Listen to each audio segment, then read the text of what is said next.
Hello, welcome to our community discussion group today.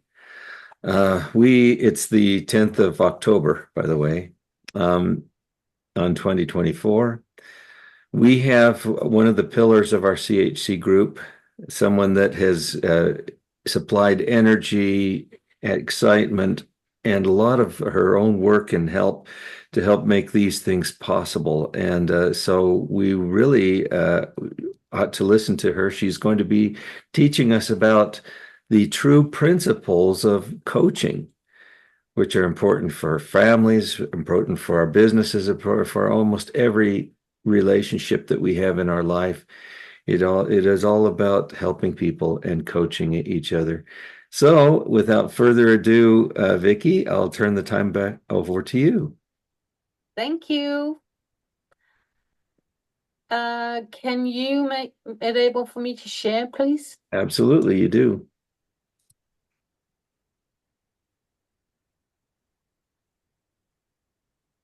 Okay, so that was not right.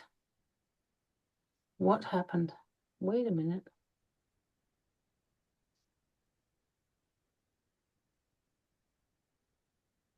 It's like it can't find my screen. That's funny. Can you see my screen?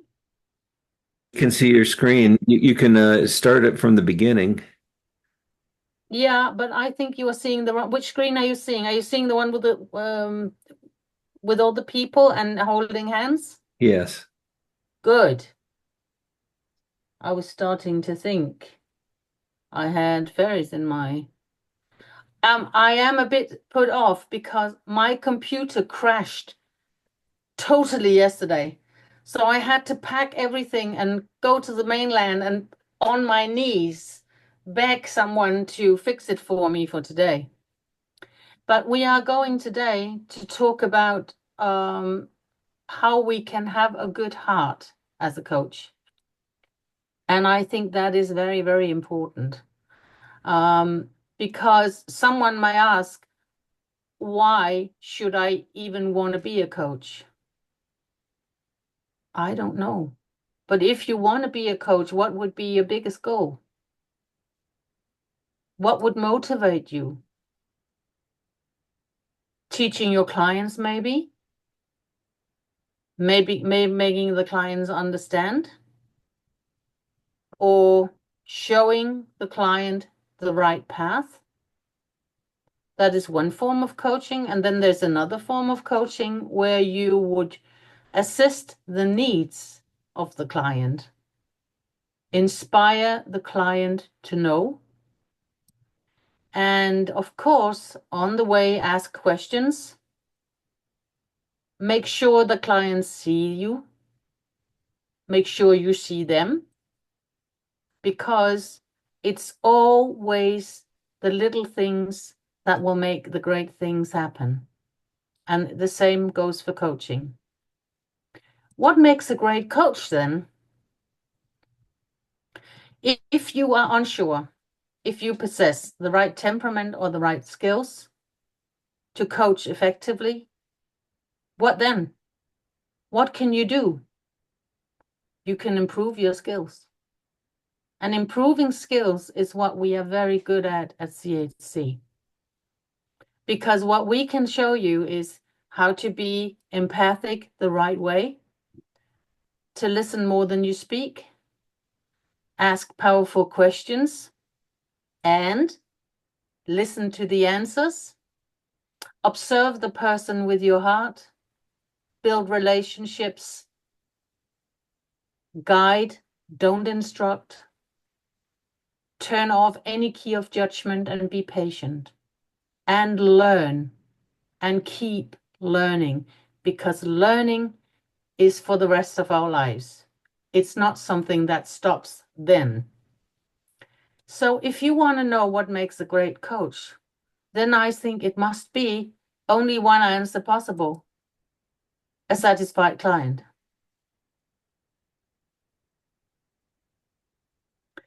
But before we coach, we have to work ourselves first, because from nothing comes nothing.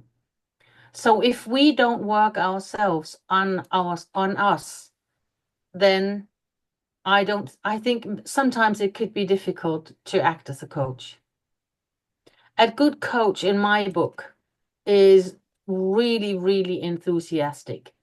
You look forward to having a great session, and you are excited to be allowed to try to inspire another person. Oh, that was a very funny mishap. You are focused and you come prepared, ready to listen, and again, ready to inspire. You're observant. You look at the person and you make sure that the person is okay. You make sure that all the steps you want to take as you take them are okay. You stay positive and have a positive approach on every aspect of your coaching. That's very, very important. You are supportive and you are willing to go the extra mile. In my book, is that some of the things that will make a coach outstanding. That's being willing to go the extra mile. You must be trustworthy. You must act credible. And you must trust the process. That's very important. Be patient and communicate clearly. That's also very, very good for a respectful relationship, partnership when you coach. There are a few things that I think you might want to consider. First, are you and the client a good match? Are you energy-wise on the same page? Can you talk? Can you listen and speak to one another? Because sometimes you can actually encounter a person where the energies crash a little bit. And this is where the extraordinary coach in my book comes in, because that is where the coach will take the blame and say, I don't feel that with the knowledge I have, I can give you what I feel you need. So would you be willing to talk to one of my colleagues? In my book, that is a very good coach. Because it is so important that we are on the same path. If we're not on the same path, then we can't align our expectations. And if we can't align our expectation, no one of us knows what the other one wants. Where do we want to go? Where do we come from? And where do we end? Ask the client, what is it you expect from me? What do you want to take away from our sessions? And when you listen. Don't sit there and think, oh, I need to go shopping and I need to buy this and this and this for my meal today. And I need to, or sit while the client is talking, thinking about what you want to answer. Don't do that. Then you are going to fall in one of the biggest coaching traps in the world. When a client talks, you listen. When the client is finished talking, you come with an answer. It doesn't have to come like cannon fire. It can take a few seconds for you to form the answer you want to give. And I think somehow that will actually show the client that you were really listening. You were not doing anything else while they were talking other than listening. I think one of the highest things we can actually give another person is our attention.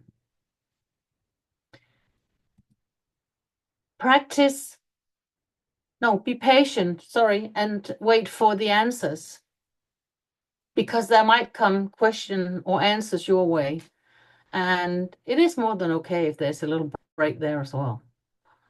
conversation goes both ways, and maybe the client doesn't always know what to say either, so then you're in the same boat anyway. Practice full integrity.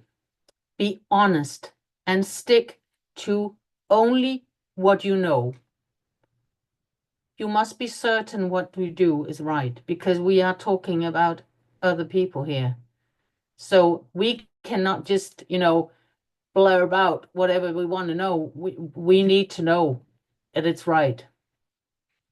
Be prepared also to correct yourself if you make a mistake, because that's also what will actually make a great coach. That is being able to correct whenever you're wrong. Be curious. Show the person that you're interested, that you would love to hear what they have to say. Turn off your judgment. Important as well. Reassure the person in front of you that you are in a safe place. It's only the two of you, and you are ready to listen to whatever they have to say if you are ready. Another thing, but we can take that afterwards. And tell them that this is a place where we can talk about anything and everything. Be motivational and share some joy. If you're not motivated, if you sit in the session, as I said before, and think about your shopping list, then you're not there. You're not motivated. You're not present. Get your focus in order, and remember to smile, and remember to have a little laugh or two on the way, because I don't think there's anything that cures so many things in the world as a good laughter. And I've always tried to do my best to live after a rule I had from my grandfather, and I think it goes all over the world. So what I would like to tell you is treat others the same way you would like to be treated. Of course we can make mistakes. If we didn't, we wouldn't be human. But you need to find out first what you want to do. Do you want to coach the person, or do you want to mentor them? Because people tend to mistake those two a little bit. If you want to be a mentor, then you're teaching, then you're telling them what to do. Exactly how they do it, when they do it, to get from A to B. So if you're coaching, then you are the trainer. You are unlocking the person's huge potential of knowledge that's inside themselves. I think as a coach, one of our biggest gifts is that we know that the person in front of us already have the answers inside them. We just need to help them lock the lock a little bit to get it open.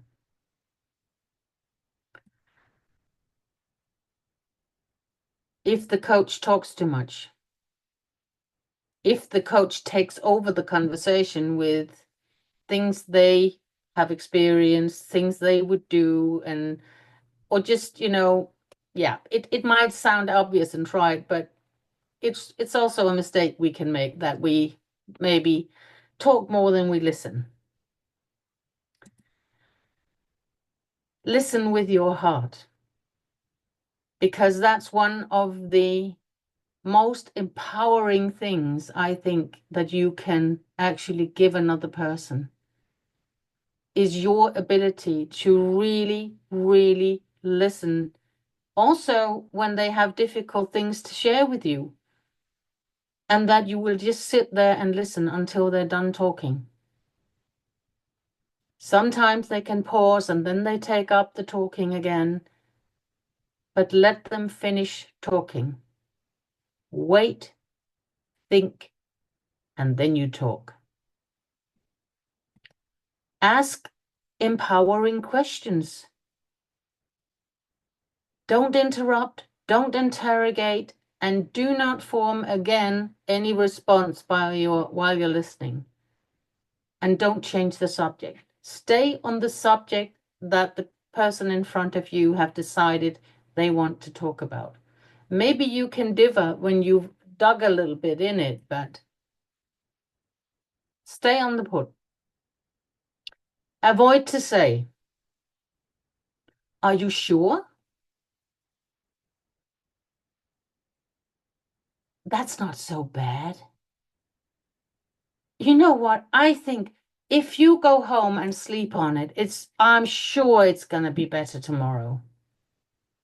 I think that's one of the baddest coachings you could ever do, because, yeah, they are not going to feel better tomorrow. Use encouraging words, because when you do that, you are inviting the person to continue. You are inviting the person to keep talking. If they get stuck, they will say, "Oh, no, now I don't know what to say." You could say, "Yeah, please, just keep telling me more. I would love to hear more." And they would say, "Oh, yeah, but I don't know what to say." I said, "Yeah, but I know you don't know what to say, but if you knew, what would you say?" And then, so 9 out of 10 times by miracle, they will keep on talking. Be patient. Don't rush people into getting to the point. We as a coach do not have superpowers. We make mistakes.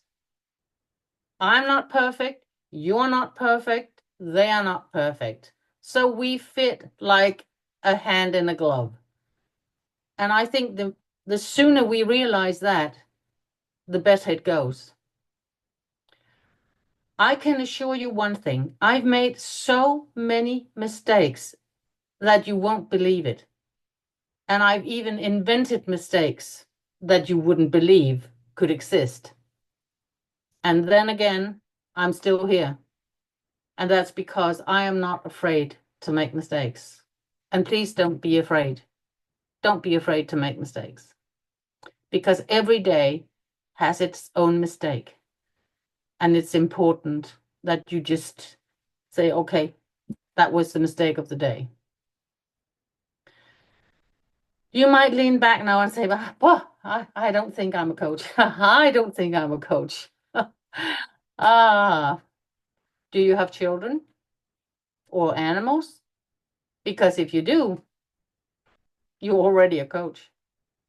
You might not know it or you might not realize it, but you already are. You say, "Yeah, but I don't know." Okay, got a few questions for you. Do you like people? Do you have a sense of humor?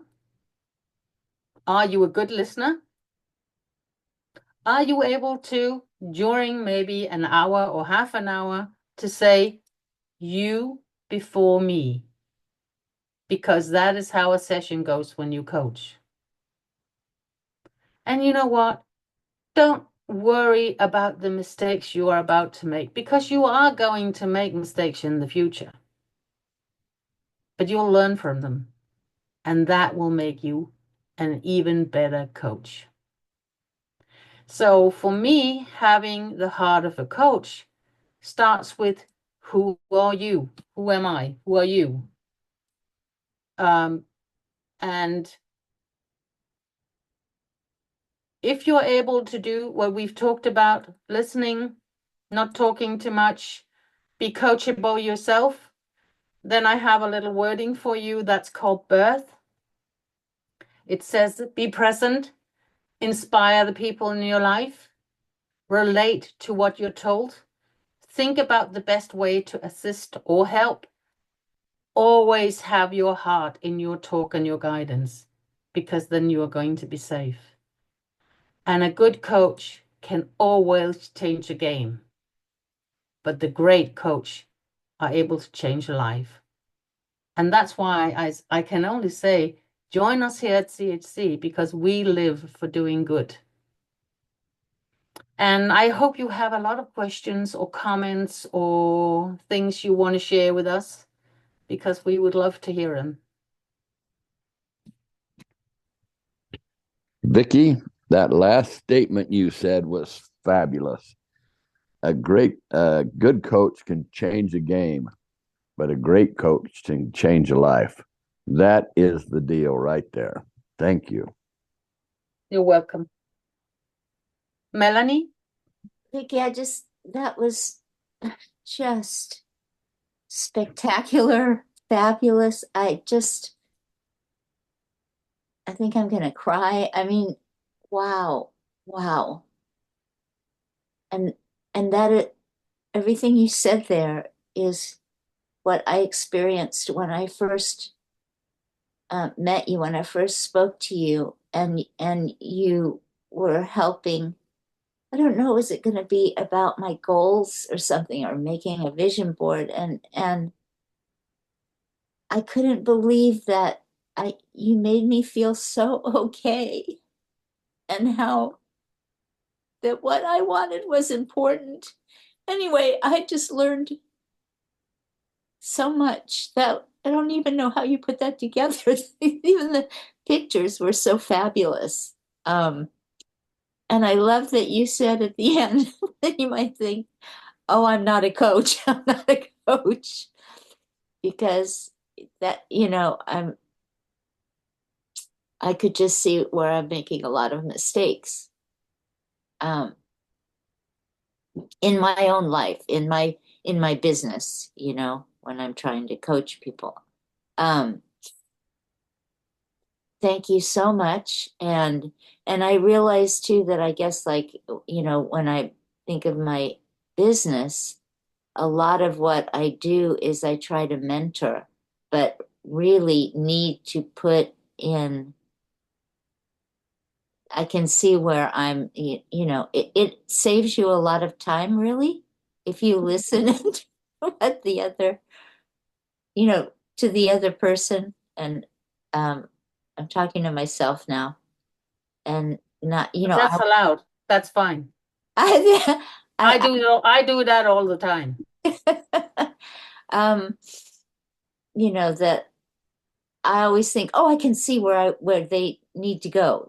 I can, and I don't really. I find out later, I probably didn't even know what they wanted. Can I tell you one of the secrets just about just that?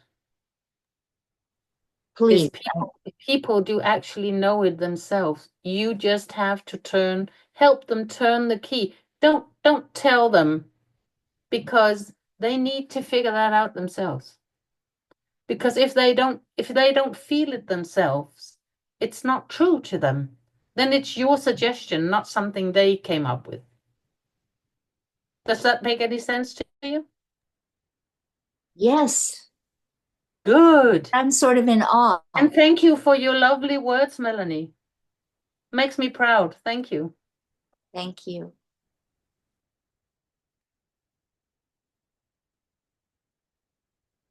Have I spooked you all, or are you okay?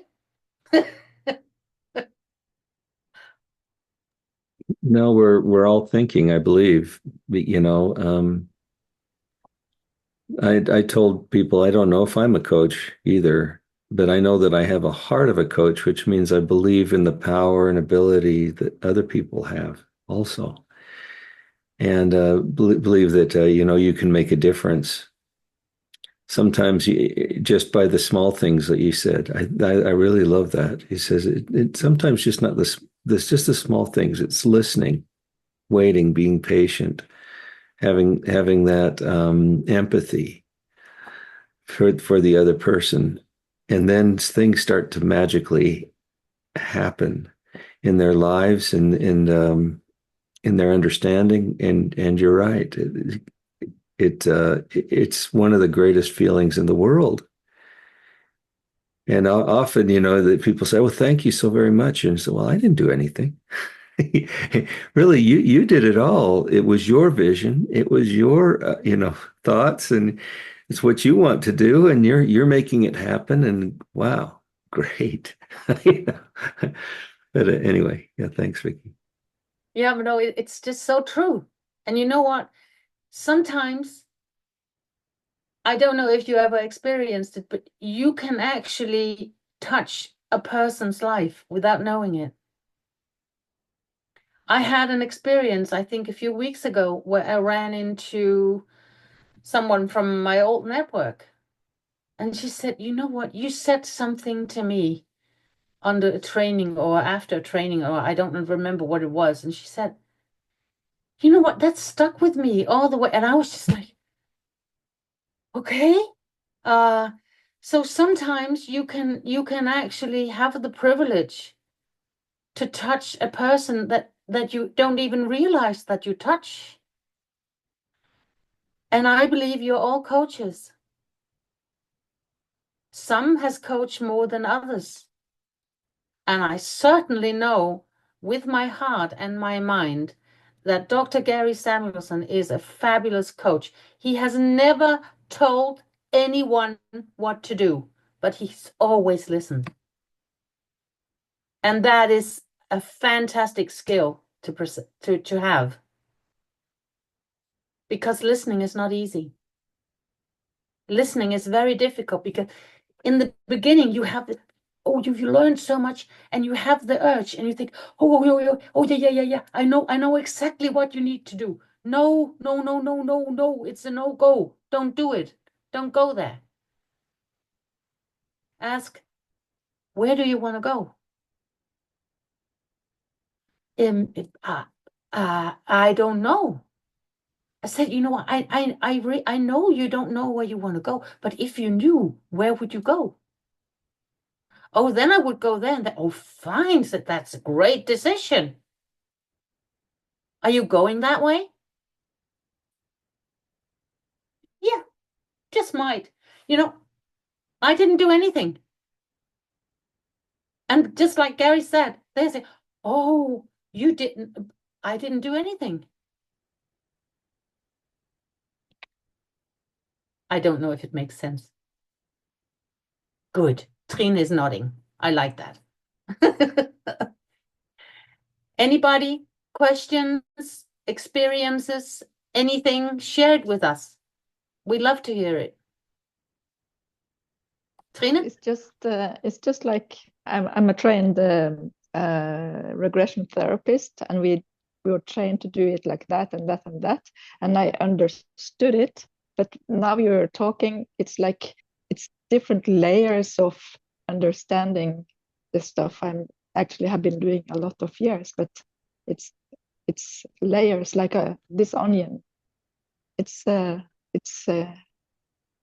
it feels good. If you understand what I mean. Yeah. Fantastic, Trine. Thank you for that. I feel like I'm getting gifts today. I love it. Anybody else wants to share? Brent, you have coached so many people. You must have some experiences to share with us. Oh. So many stories. And that's the beautiful thing is you ended up with the stories that you can tell, just like the one you told about the girl from your other network, that you had changed her life because what you said stuck with her. And that's the thing. We all need to look at ourselves as farmers, where we just want to go out and plant seeds. And if we get a chance, we can water them and nurture them and pray over them. But some of those seeds will grow, and some of them land on stony ground, some land on sand, some will land on fertile soil. But over time, some of those ones that were on the stones will get blown off into the fertile ground, or the sand will get fertile dirt blown onto it or debris, and it turns into soil. So the seeds will grow at their own pace and time. If we plant the seeds, the law of the harvest works in everything in the universe. The seeds you plant come back to you later, multiplied in kind. Like if you plant a kernel of corn in a good fertile soil and take care of it, you can get 100 seeds out of it later on. But it comes later. It doesn't come immediately. And that's the same thing with people and ourselves. The seeds we plant in our own minds and in other people's minds.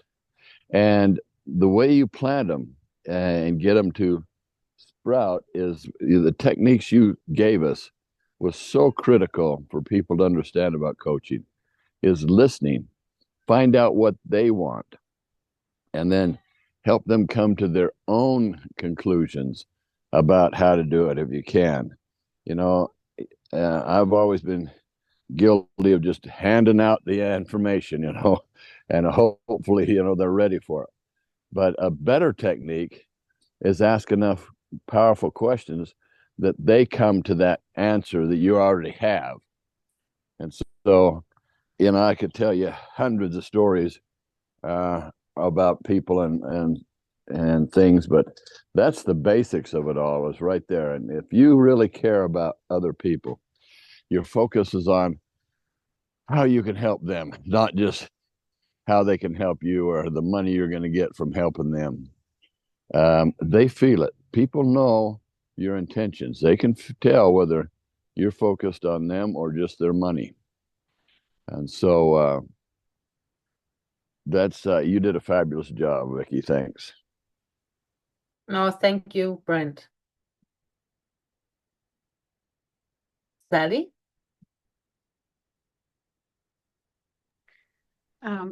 Just I really liked what you had said about when we are coaches, everyone's coaches. If we raise children or if animals we looked after, it's we are coaches. And it's on a regular basis. I'm learning this, but I like what you said this, like, because weekly we have these classes, and so you learn these things. But since I've been in ASEA, it's really nice because sometimes people on a spiritual level, they don't have the ability to even comprehend. They're not well, they physically, even mentally. So if we can reach their heart, see where they're at, and get them to really look into, like, everyone here is likely on these products, and it's wonderful that we have this wonderful gift from God, you know, that it was a discovery that it really was needed in this time we're living in. And so, you know, once the people can get better, you can go up to the next level, spiritual. So, or vice versa. Sometimes, you know, it's a spiritual level and then a physical level. So in all cases, if we are caring, we can coach. I just really like what you said about that. Oh, that's beautiful. If we're caring, we can coach. I love that. I was just like, what? Yeah, I love that phrase. Oh, I love it when you put those phrases. Hi, Judy. Hi. Wow, this is a good subject today. I'm probably having the biggest coaching challenge of my life now. And it's with a neighbor guy who's a 44-year-old man who, since the age of 14, has been a drug addict, basically more like crack cocaine addict. And recently, he was in a hospital, and I'm not going to go through all the details, but in a hospital up in Virginia. And when his wife went to get him and bring him home, he was pretty much brain dead. He had 60% of the white matter of his brain supposedly knocked out. And well, the white matter is 60% of the brain. The gray matter is about 40% of the brain. And he was, and long story short of that is, the wife was told that he would be a vegetable, brain dead for the rest of his life. So she brought him home and put him in hospice. And I'm not going to go through all the details of how we got him to finally actually awake. remove his feeding tube, able to swallow, able to talk, able to get up and walk again. But that was almost the easy part. And then the coaching part comes in, and that's the harder part. And I agreed to let him stay up in my Airbnb room in my house. The husband and wife then were not getting along real well. And I can understand it's really a challenge. But in what Brent said about planting seeds, and that's where you have to start. And sometimes we have to butt heads just a little bit just to get him to settle down. And I tell you, I'm doing that from my heart, but it's sometimes really tough when I have to kind of put the hammer down. And then he thinks on it, and he says, "Oh, I'm so glad you did that. And I really appreciate you, and I'm so glad I'm here," and blah, blah, blah. And then I realized, wow, maybe I can break through a little bit. And so he is making progress, obviously. And he's in lots of different, he has taken on the Lord and brought the Lord into his heart. And so that's a big, big help. And he goes to different meetings, at his church and that sort of thing, which keep him going. And he started to fall back again this week because he wanted to say no to 2 of the meetings that he was going to. And finally, we got him back in to one last night. And today he went with a group of fellow guys that he's been working with and who are very close to the Lord, and they're all on the same path. But they went up to Boone in North Carolina here to help a lot of the survivors to get cleaned up from the hurricanes and stuff like that. But coaching is not always so easy. But if you hang in there, you will reap the rewards. But the rewards are in my heart for him to have a better life. So, and I'll keep on going and keep what it takes. You know what? I feel confident, Judy, that he's in good hands. Thank you. You're welcome. And I hope so. mean it. I wouldn't say it if I didn't mean it. Mm-hmm. Can I ask something? Yeah. Have you tried to do the amygdala with him? The what? The amygdala. Amygdala? Amygdala, yeah. Because that will I don't know what you're calm talking down. about. That will soothe him down. Amygdala is a tiny spot in here. Oh. And normally you could say it's for children that are overly active or people that are not able to calm down. And if you can, you just stop your hands like here, and then you just pull down, and then inside yourself you just say amygdala. I do that with myself or him? Him. I know what you're saying. It's almost like Reiki. Yeah, but this has an effect like this. Well, I could maybe try that. He doesn't really get too touchy-feely kind of stuff, but I could try that. Walk? Does he walk? Oh, he's working now, yes. Okay. Because then I may have some exercises that he could benefit from to activate his brain again.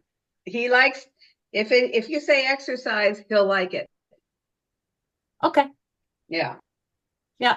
He's all into exercise and working out now and building up his strength and everything. So that's a good thing. Yeah, I only have it in Danish, so I'm going to have to translate it for you, but I will translate it and send it to you. And then when you receive it, maybe we can have a Zoom, and then I will show you what I mean. Great.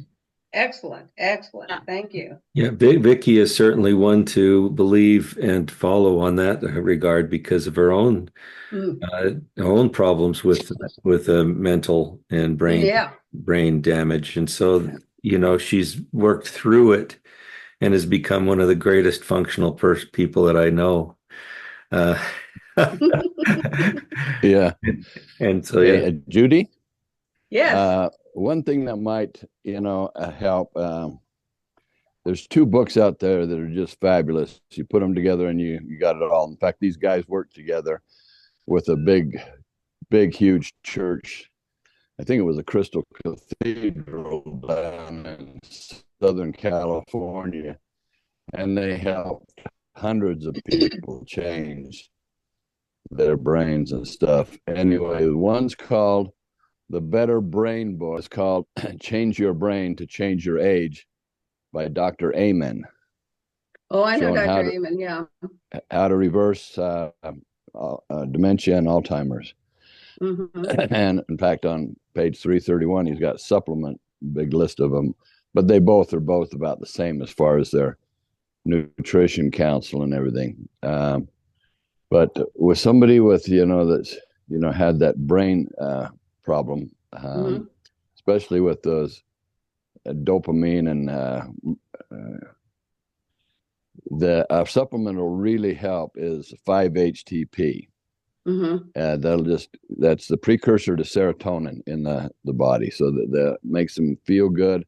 So they're not craving when they drop that serotonin level, and they're craving the old high they used to get from the drugs. Mm-hmm. So that's when the thing I helped, dozens and dozens of people and get off their antidepressants they'd been on for 20 years was with the 5-HTP and the B complex. So, and then as far as regrowing brain matter and stuff, the extra virgin coconut oil, a couple tablespoons a day will help also, because I can't get him to 60% take of our that brain. at all. I can't get him to take that at all. Well, you cook It everything tastes so in it. You cook everything in it. You fry the eggs. You fry Yeah. meat. You cook everything in it. bad. He fried some eggs in it and threw them away. Well, then another good cholesterol building, stuff is your brain is 60% cholesterol. Yeah. And so we need to get that build up in there. So Uh-huh. just get some good fatty meat and stuff, that kind of stuff. Yeah. Cooked in tallow and lard and stuff will be good. But anyway, that's what You're saying really good things, Brent, but you're talking to the wall with him right now. You should see the food that he buys for himself and eats. We're not to nutrition yet. But the most important thing you did with him was get him to to Christ. If the what gets people through all of that is only if the Holy Ghost has changed their heart. Mm-hmm. That has got to happen, or they'll be an addict forever. Mm-hmm. So that's the biggest deal, and I'd keep that going just like you're doing. Thank you.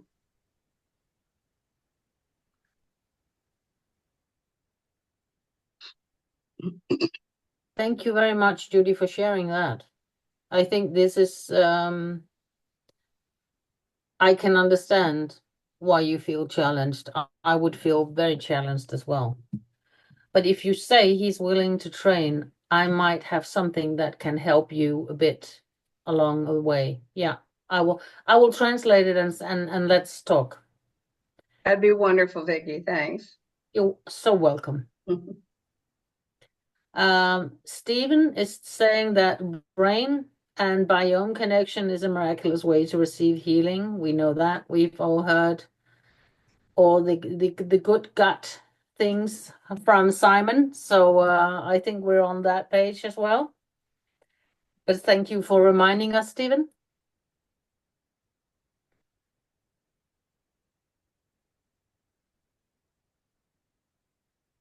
No questions, no comments.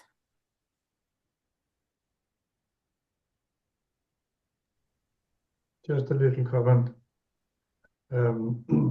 Imagine that guy who's sick and who needs help. How lucky he is to know Judy. And Judy has this network here, and she can draw all the things that she wants to just to help him.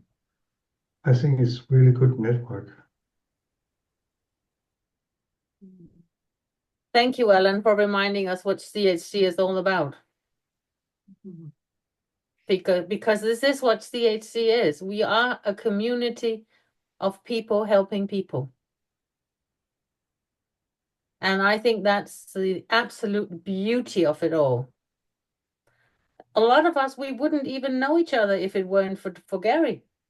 If he hadn't made the courses, we wouldn't know each other. How lucky are we? So yeah.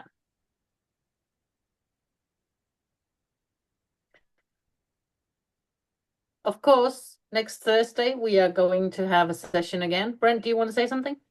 Yes, there's hundreds of thousands of people all over the world that would not know each other and be led to the miraculous information of health and relationships because of a SIA.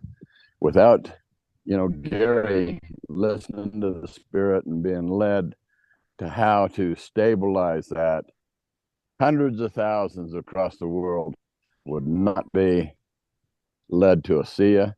And then some of the elite have been led to the coaching, the CHC. So it's pretty miraculous.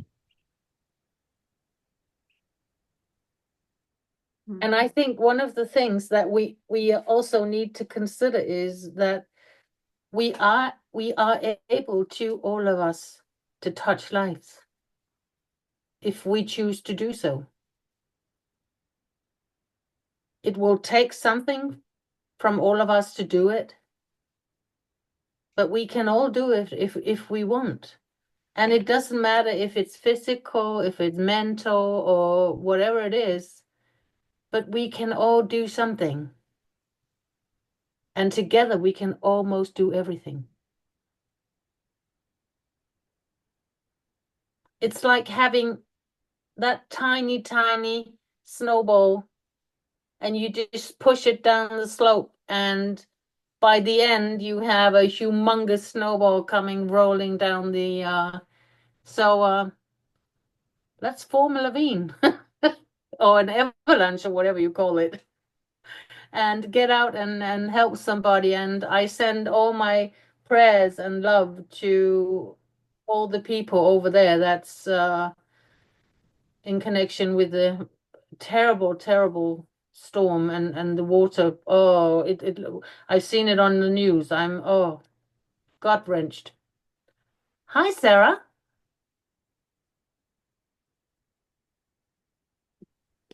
Hi, Vicky. What a amazing presentation. I love it. And you just put everything that we need to just remember and also practice. So I really appreciate it. And I just want to emphasize a couple of things. So about listening, right? With my experience and also with our CHC course education, I just found that listening is that is the priority, and especially listening from your heart, love, and especially let God just come through you. You are just a vessel to see where the person is, so you can meet that person where he or she is, not where you are, right? And empty your heart, all your judgments or any opinions, just let all go, and you're just there, so God can come through you. And then the other thing is, everything they need is already within themselves. We are just there to guide them with powerful questions. Those questions that we learned from CHC course. Those are very simple, but it's very, very profound. And depending on when you are asked, that can shake your inside. And that's what happened to me, as I shared before. And so with those powerful questions, so they can discover their own answers, their own solutions, and also making their own decisions. And at the end, so they can see their own greatness inside of them. And that's when we feel like, oh my God, when they say thank you and all that, like Dr. Gary said, I didn't do anything. But what we did, our job is just to be there, be present,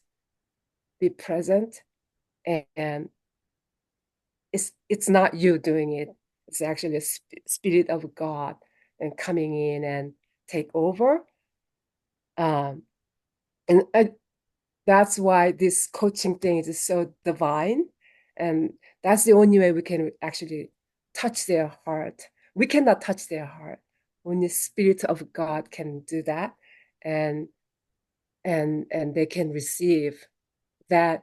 And when that happens, that's when we have actually joy. Because we all know we fail, we all know, we are not perfect, and there's lots of blemish that we know inside of us. But when we know, we get out of the way, but God is doing that. That's when that you served, but it's not you. You are used by God for other souls that divinely came into your space. And so, okay, that's just what I wanted to share. Thank you. Hey, Sarah, that was absolutely the ultimate. Is what we all want to do is get close to that spirit, because it'll teach us how to help somebody else. If we ask and ye shall receive in anything, and especially to helping other people. Like, Gary, when I went to a fly-in for a SIA, and I'm thinking to myself, this sounds too good to be true. I hope this is real. And at the break, I'm out there in the hall. There was Gary. I walked up to him and I looked in his eyes and I says, how did this really happen? And tears came to his eyes. And this is 6 years after SIA had even got going. And I says, okay, I understand how this happened. And that told me the story. As always, Sarah, you're just spot on. That's what I love about our community. We are never lost. We are always found and raised. So thank you for that, Sarah. I don't know who's going to talk next week, but I'm pretty sure we are in for a treat once again. So thank you for having me, and have a great weekend. Gary, will you finish off? Well, this is what it's all about, isn't it? Yeah, thank you, Vicki, again for enriching our lives, and thank you for all of you that have commented. There's so many that I don't even have time to mention all of your names. But throughout these years, I've learned how to care more about you, know more about your lives, know more about who you are, and know more about what you care about, what you do. And it has enriched my life. It's enriched my life greatly. And so, people give me all sorts of accolades and these sort of things. But I guess the greatest beneficiary when you're helping someone else to become the best they can become is that you, in part, don't give up on yourself.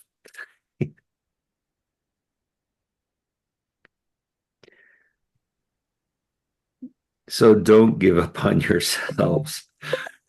No matter what type of opposition is happening in the world today and what is going on, the world needs these good seeds. And the world needs a great harvest. So we need to plant the seeds. We need to go ahead and do what we can in the sphere of influence that we have. to bring the light to other people, to bring the light to as many people as we can. So thank you so very much. Beautiful recap of everything, recapitulation of everything that we've talked about and as being a good coach. And look forward to it. I want to maybe share, if I have just a minute, half a minute, something that's a little bit personal to me.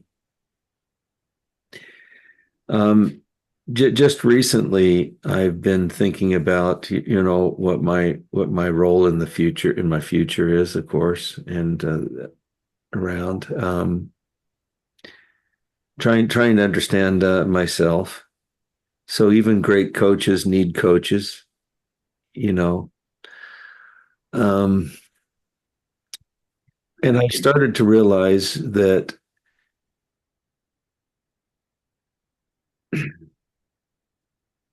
in order to be able to be the greatest coach to someone else, you need to practice these principles yourself.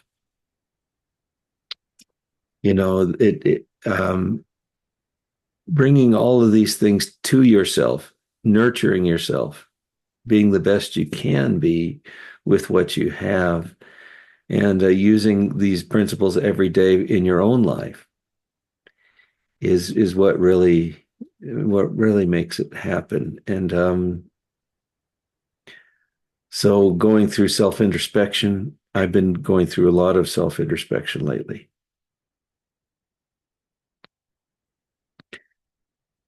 And I do have these feelings very strongly. There's nothing better that you can do with your life than to help change the lives or to enhance and improve the lives of other people. There's nothing better. And I think that's what we're here for. So, God bless you all in all of the things that you're going through. And may we come back and strengthen each other again. May we always be there for one another. And love you, Vicki. And thanks for all of the support and help that you've given. And I will see you next week then. I don't even have words anymore. So thank you very much. We'll see you all this week, next weekend. Then thank you. Thank you, Vicki. Thank you for sharing that. Thank you, Dr. You're Gary. so welcome. Have a great weekend. Thank you, Gary and Vicki. Learned a lot. And Judy and Ollie's. Bye, everybody. Bye-bye. Love y'all. Bye, guys. Love you back. Bye-bye.